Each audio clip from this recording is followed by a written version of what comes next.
Well, hello there, Apple Bites. This is your Apple Bite Rafael Tavares talking to you straight from our show here, The Written Writ, where you and I and you take a journey together to become better writers. Right. Get it right? Anyway, previously on The Written Writ, we were having a discussion on voice. Finding your own voice, finding how it is that you write. Of course, you can let yourself be inspired by other writers, but it's very important to write as yourself, which is all that voice is you writing in that inner voice of yours. Now, we had another discussion on genre, because it's important after finding your voice to find your genre. Where is it that you want to write? Is it sci-fi? Is it drama? Is it mystery? Is it horror? You need to know what and where you're writing. Once you know this, it makes it easier to write. But you may be telling me, but Ralph, I know my voice, I know my genre, but I'm still having trouble writing. Well, this is what I do.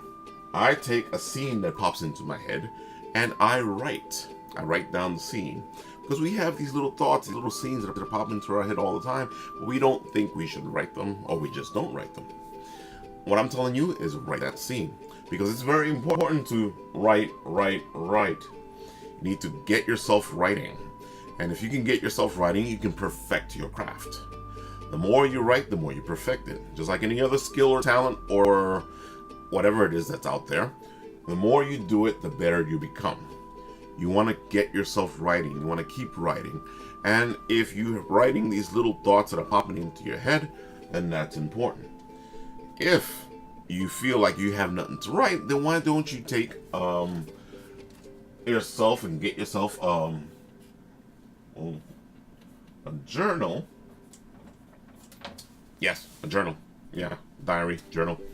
Yeah, I know it sounds crazy, but that's what you're gonna do. You get yourself a journal, you get yourself writing, whatever. Today I sat on a potato and the potato turned into a chicken.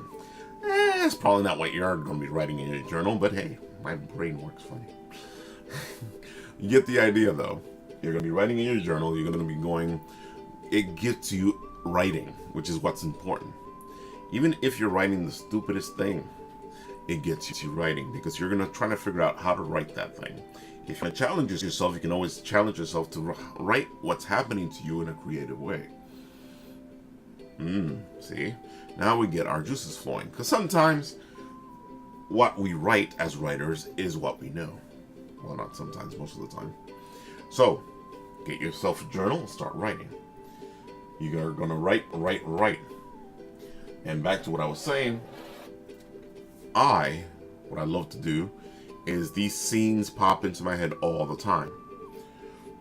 Excuse me. And what I do is I write them out. Sometimes, if you can get the scene out of the way, whatever else you're writing will become easier to write. Because sometimes other things jump into our head and we need to get them out. So if we write this, then we can get back to that. See what I'm saying? So get out there, start writing, because it's important to keep writing and perfect your craft. Alright? And if you got something that's in your head, you can write a journal, you can write a scene, because that is important. Get it out of your system. Get it flowing. You never know. The scene you're writing now, you may come back to later going, that was a good idea. Where does that fit in? Or maybe it fits into what you're writing at the moment, but you just don't realize it. It's what I do. I find sometimes that I have a beginning of a story, over an end of a story, over a middle of a story, and I need to get that written before I can start writing. Because it needs to get out of the way. Because if not, it's going to keep bothering me while I'm writing. Who knows? You can actually go to where you're writing. You know, especially if it's a middle or an ending. You know where you're going. You know where you're going to go. If you have a nice little beginning, then you know how you're starting, which is important as well. Very important. Now, the other day I was roaming around, and this is the scene that popped into my head, just to give you an example. So this is it, he said somberly, as he stood there in the large cavernous church. Before him was a huge cross. The Jesus on the cross stared down at him. He was looking up from behind the guardrail, a rebellious look on his face. He stared right into the eyes of the Jesus as he spoke. You know, this is all you. You have put me in this predicament. You knew what I would do, how I would react. I may not have made all the right choices, and I accept that. But this is all you.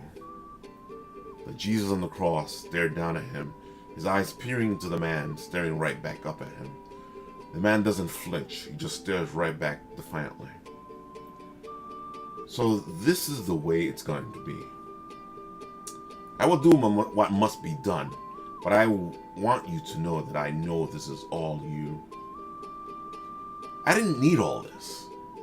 Wasn't there a better way to show me? But Jesus on the cross just stares into his eyes, just staying there unmoving. I did what I thought was right, the way you taught me. All I wanted to do was help, and for that I got all this. He sighs as he turns from the cross and begins to walk out. Sometimes, I just wish to go home. But it doesn't matter. Here, there, anywhere. It's all the same. I will do what must be done. But I wanted you to know. He pauses in the middle of the enormous space and smirks for a moment. Not that you didn't know already. That actually makes all of this worse. He walks out of the church, and a tear rolls down the cheek of the Jesus on the cross as his eyes close. That was the scene that was in my head. I think it has something to do with one of the stories I'm writing. I won't find out till later on, or maybe it'll come sooner. Who knows? But see, there's the scene. It's out. It's out of me. Now I can continue to write whatever I'm writing. Again, sometimes these scenes are the beginning of a story, sometimes these scenes are the middle of the story, sometimes these scenes are the end of a story. Sometimes it's just easier to get this stuff out. You don't have to write in order. You don't have to write in order. You can write out of order. Just remember where you're going. Just remember to put that back in. Or sometimes it's not even going to come into play, but it helps you with the story. It helps you flow. It helps you create your character. It helps you make the character better. It helps you make the story better, because now you're getting bits and pieces of the story together and you understand a little better what you're writing. Now, if you like what I'm doing here, there's the comment section down below. If you want to share something, a scene that's popped into your head, there's the comment section down below. Share. Let me know if I'm doing right. Let me know what you want to see on our writing show here. Let me know if I've covered something you like. If you want me to cover something, just let me know. That comment section down there, you can use it all you want. Let's share stories. Let's do things. If you want to see what I'm doing, you can go to my site, Dranix.tumblr.com. Yes, that's Dranix.tumblr.com. You can go there and you can see what I've been up to. You can see my mischievous plans. You can see the plethora of things that I have written. And you can see how evil I've become. Oh, wait, no. I think I'm in a different TV show or movie there. Anyway, you go there, you'll see what I'm doing. I write poetry, I write stories. Sometimes I'll put other stuff up besides the stuff for the show. So, you can check that out. This is your Apple Bite, Rafael Tavares, signing off from our show, The Written Writ. Join me next week when I'll say, what did you write?